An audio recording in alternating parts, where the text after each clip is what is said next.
Merci de suivre l'invité de la rédaction. Nous recevons Gaussou Koné, secrétaire général de l'Association des forêts naturelles et plantations. Avec lui, nous allons parler de la lutte contre la déforestation et d'une importante innovation. Il s'agit des briquettes combustibles à partir de cortex de cacao. Gaussou Koné, bienvenue. Merci monsieur. C'est un point d'honneur d'être sur le plateau de Medi 1 TV pour partager un peu notre expérience avec vous. D'accord, vous êtes à Ferry, une ville de l'intérieur du pays. Dites-nous un peu quelle est la particularité de cette ville, bien sûr, en matière forestière. Je dirais, on est à 150 km d'Abidjan. C'est une zone forestière où c'est la cacaoculture qui domine, l'agriculture, si vous voulez bien, qui domine là-bas. D'accord, c'est l'agriculture qui domine. L'Association des propriétaires de forêts naturelles et plantations, quelles sont vos principales missions? Je dirais, on a deux grandes missions. La première mission, c'est de préserver ou réhabiliter les forêts, puisqu'on n'a pratiquement plus de forêts. Et puis, je dirais, la deuxième mission, c'est de valoriser les produits résiduaires organiques en énergie de cuisson propre. D'accord. Et comment l'idée de création d'une telle association est venue? Je dirais que j'ai un diagnostic que nous avons essayé de poser. C'est relativement au reboisement, puisque relativement à l'exploitation forestière, les exploitants forestiers devraient pouvoir, au prorata du volume de bois qu'ils prélèvent, faire du reboisement pour la communauté. On a essayé de suivre un peu ce qui se fait et en réalité, ces reboisements n'ont pas réussi comme il se devait. Et même quand volontairement on veut le faire, ça nécessite beaucoup de coûts et les entretiens ne sont pas comme il se doit. Donc c'est un peu comme ça que l'idée est venue d'aller vers les communautés pour voir un peu comment est-ce qu'on pouvait les aider pour, je dirais, réussir certains reboisements. C'est un peu comme ça qu'en fait l'idée de l'association a été mise en œuvre. Et là, on est allé à Fury, comme c'est là-bas que nous sommes basés, voilà, pour voir avec les communautés comment est-ce qu'on pourrait réellement mettre en place cette initiative. C'est là que 2011, on a fait une AG et on a mis en place l'association. Et comment cette initiative est accueillie par les différentes populations de votre zone et même les populations ivoiriennes? Comment c'est accueilli? Oh, je dirais très bien parce que une idée qui vient de la base, c'est sûr que c'est quelque chose qui peut bien réussir. Très souvent, les idées sont parachutées du haut vers le bas. Et là, nous, on voulait proposer vraiment des solutions, voilà, de durabilité partant de la base vers le haut. Donc, ça a été vraiment très accueilli par je dirais, les décideurs au niveau d'Affury. La preuve, on a un protocole d'accord avec la mairie d'Affury, voilà, pour suivre un peu tout ce que nous sommes en train de développer au niveau d'Affury. Mais à côté de ça également, il y a le conseil régional, voilà, qui nous accompagne également dans le cadre de la production des briquettes dont nous allons parler, voilà, pour pouvoir mettre en place une unité de production. Donc, je dirais que c'est bien accueilli par les communautés, par les autorités également. En gros, vous êtes soutenu par les collectivités locales. Oh ouais, quelque chose comme ça en tout cas. Vraiment, ils suivent ça. Voilà, ils suivent l'évolution des choses. D'accord. On sait que l'un des problèmes majeurs de la déforestation, c'est bien sûr la création des plantations, notamment la cacaoculture. Comment comptez-vous aider les autorités à lutter contre ce fléau? Oh, déjà, belle question, puisque les études, comme vous l'avez si bien dit, hein, ont présenté le cacao comme la première cause de déforestation. Et en même temps, la deuxième cause de déforestation, c'est le bois énergie.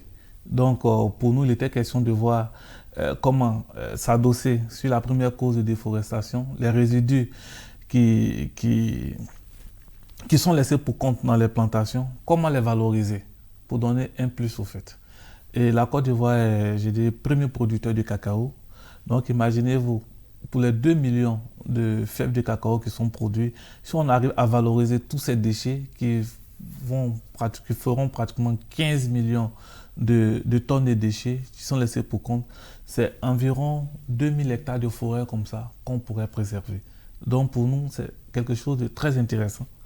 Voilà, donc partant de la première cause de déforestation, on peut contribuer à reconstituer notre couvert forestier, à proposer des initiatives pour ne plus utiliser le bois énergie pour, je dirais, la cuisson des aliments. D'accord, vous avez mis en place une très belle initiative, mais on est tenté de savoir comment vous produisez vos différentes briquettes combustibles. Première des choses, il faut d'abord identifier les résidus, où se situent les résidus. Et comme on l'a dit, on travaille beaucoup plus avec les cortèges de cacao, donc c'est dans l'implantation. Mais là encore, il faudrait que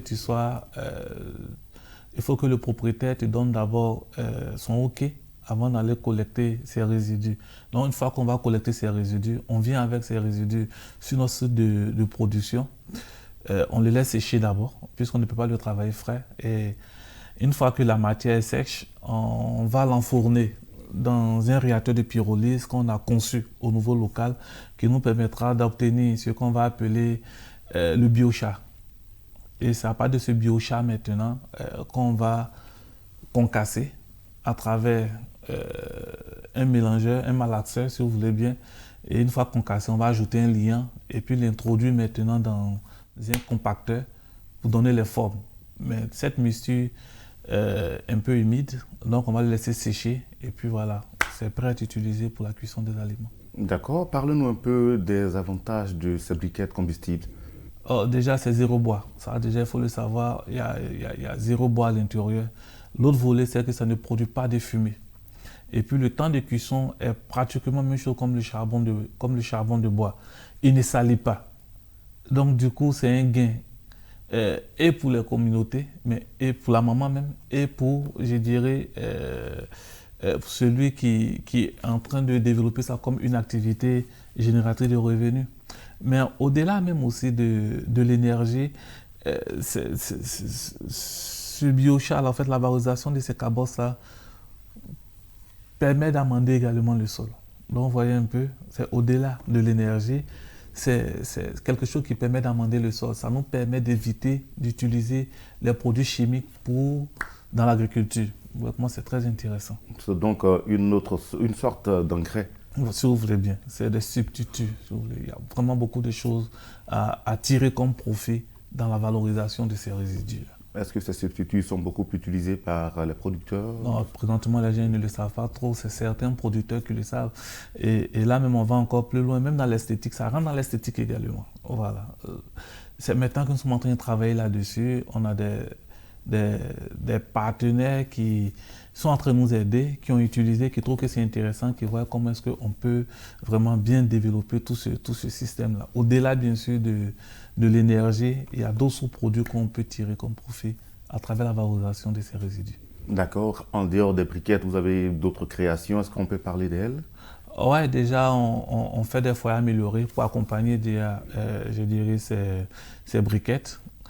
Il y a également des fours qu'on vient de finaliser pour les femmes qui produisent de la tiquée. On travaille également sur les questions d'observation indépendante pour voir un peu ce qui est fait par les exploitants forestiers et décrire un peu ce qui devrait être fait, qui n'est pas fait bien sûr.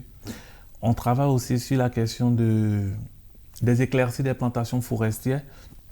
On veut amener les parents à faire du reboisement, mais déjà ce qui est fait, si ces plantations ne sont pas, je dirais, bien entretenues, n'ont pas subi des activités de sylviculture, c'est sûr que le rêve des producteurs de demain vendre bien ces bois-là ne pourront pas avoir lieu. Donc nous, on travaille également dans ces plantations pour donner vraiment une belle coloration à ces plantations forestières-là. Mais aussi à la sensibilisation qui se fait aussi. D'accord, M. Koné, en une minute, quelles propositions vous faites aux différents États d'Afrique pour une lutte ardue contre la déforestation? Déjà, c'est de croire en nous. Première des choses, nous, en tant qu'Africains, il faut croire en nous, à nos possibilités. Il faut soutenir également ces types d'initiatives. Personne ne viendra construire l'Afrique pour nous. Personne ne viendra le faire. C'est partant de nos expériences, c'est partant de nos échecs que nous pouvons réellement voir dans quelle mesure avancer. Donc il faut accompagner ces types d'initiatives-là qui peuvent véritablement réduire l'impact carbone que nous avons, que l'homme produit chaque jour. Et à côté de ça également, il faut pouvoir accompagner, la recherche devrait pouvoir accompagner ces types d'initiatives-là pour donner vraiment un potentiel fort aux je dirais, aux inventeurs ou bien aux personnes qui travaillent sur ces thématiques-là pour que vraiment les choses puissent aller de l'avant. Merci, M. Koné, d'être passé à Midi 1 TV Afrique. C'est à moi que vous remercie. Merci bien également. Je rappelle que vous êtes le secrétaire général de l'Association des propriétaires des forêts naturelles et plantations. Oui. Chers téléspectateurs, merci de votre fidélité à Midi 1 TV Afrique. C'était l'invité de la rédaction. Bonne suite de programmes sur notre chaîne.